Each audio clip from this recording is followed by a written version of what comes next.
Welcome to Deadly Match, a murder mystery by Kelly Marshall. The stars of our story are Seattle Homicide detectives Nick Winston and his partner Pat Strom. The two detectives toil through Seattle's dark underbelly, searching for killers who strangle, stab, or shoot their victims. The detectives are an odd couple. He's straight, she's gay. He's a charmer, she's no BS. They chide and criticize each other, but when the chips are down, Winston and Strom are back-to-back, protecting Seattle from criminals with murder on their minds. Here's Deadly Match. I spooned next to Karina, and the heat from her body cocooned me in a shelter of warmth and love. The stakeout at Allison Portnoy's had drained me, and I was ready for some serious Z's. After some gentle lovemaking, I slipped into a deep sleep.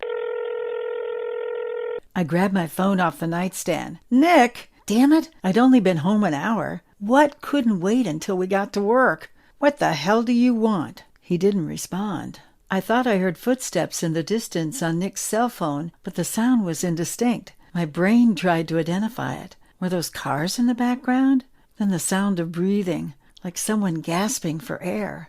I quickly accessed my tape a call icon and started recording the call. Nick, are you there? I turned up my phone's volume. More gasping sounds and a moan. Nick! Nick! The phone disconnected abruptly. I redialed his number. It rang a few times, then went to voicemail. What the hell? I tried a couple more times and continued to get voicemail. My body now alert, I sat up in bed, turned, and set my feet on the floor to stop the head-spinning vertigo. Worry gnawed at me. An immediate headache bored into my right temple. Because of my blossoming panic, my neck and shoulder muscles tightened, and my heart palpitated 100 miles an hour. What should I do? It was 4 a.m.? Damn it, there was no way around it. I'd have to call Tandy, and burden her, too. Tandy's husky voice, drunk from sleep, answered with a simple, "Yeah? This is Pat. Is Nick home?" I heard the rustle of sheets. A pause. No answer. Then, what time is it?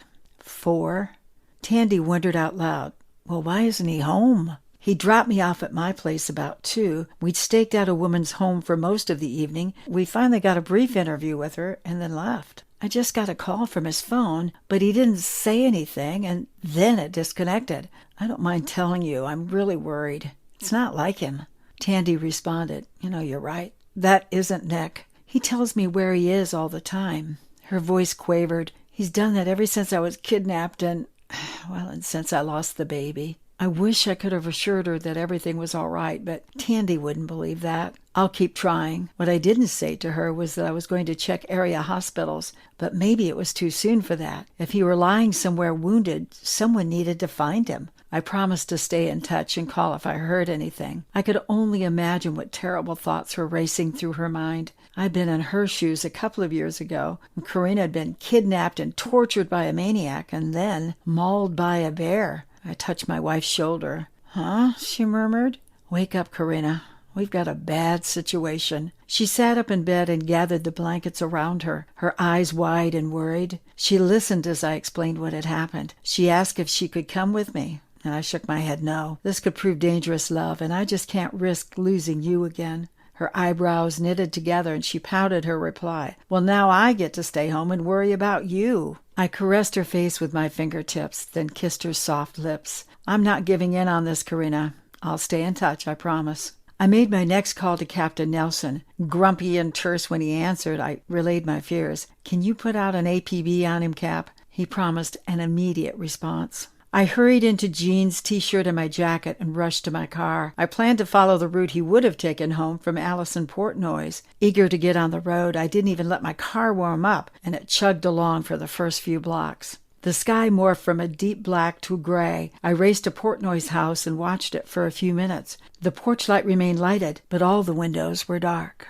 I screeched a U-turn in the middle of the street and rocketed towards Nick's house. A black cat darted in front of my car, and I swerved to miss it. Then I slowed down. It was still pre-dawn, and everything was clouded and gray. In my haste, I could easily miss something. I proved myself right in just a few streets when I saw a vehicle in an alley south of Nick's address. It was the cobalt color that grabbed my attention. I stopped and backed up. A blue Mustang was parked on the side of the street. I made the turn and stopped in front of the car. The license plates told me it belonged to Nick. Oh, my heart squeezed. What could be the explanation? If he was cheating on Tandy, I'd brain him. I climbed out of my car, and my pulse thumped in rhythm with every step I took. The car appeared empty, and I looked inside. He wasn't there. As I looked to check the back seat, I noticed a trickle of blood clotted on the street behind the rear tire. I turned my ankle as I rushed to the back of the vehicle and found Nick crumpled on the cement, his head partially beneath the car. Oh, Jesus, Jesus! I fell to my knees and touched the area around the single bullet wound to his forehead. His chest rose ever so slightly, giving me a blessed sign of life, but his ashen face told me it was only a matter of minutes. I yanked my cell phone out of my jacket and made the call. I screamed, "Officer down! Officer down!" and gave dispatch the location. Tears flooded my eyes and blurred my vision of Nick. "He has no time. Get here.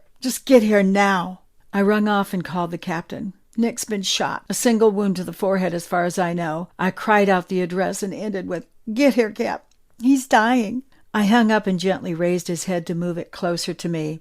I scrambled in my pocket and found a small packet of Kleenex. I placed several tissues around the wound that was barely leaking blood, but my other hand, cradling the back of his head, was slick with it. It felt like an eternity until I heard the wailing sirens getting closer. I sobbed to him, "Hold on. They're almost here. Just keep fighting, Nick." The aid car rushed to a stop, and doors slammed. I looked up as the medic knelt next to me. His eyes were kind, but serious. "We got him, ma'am." I stepped aside as several more EMTs rushed in to help. Their movements synchronized. They cradled Nick's head, lifted him onto the gurney, and strapped him in. "I'm a cop. I'm his partner, and I need to be with him." I grabbed the EMT's forearm.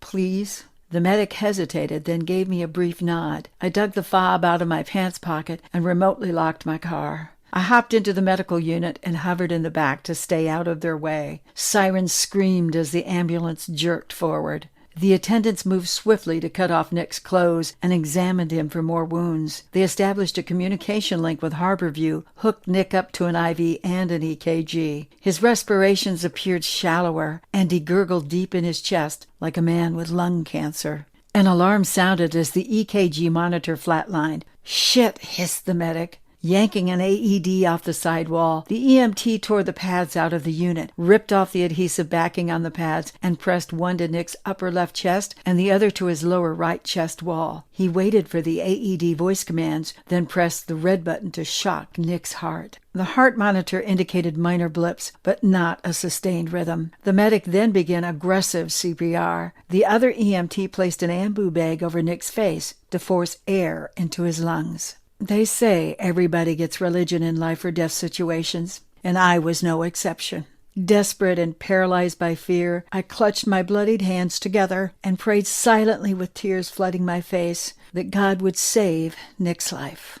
Deadly Match is the 5th story in the Winston and Strom murder mystery series. You'll find links to paperbacks and ebook versions of the previous mysteries on my website, kellymarshallbooks.com. Stop by and leave a comment. I love connecting with my mystery fans. Come back for the next episode of Deadly Match 2 weeks from now. Till then, stay safe.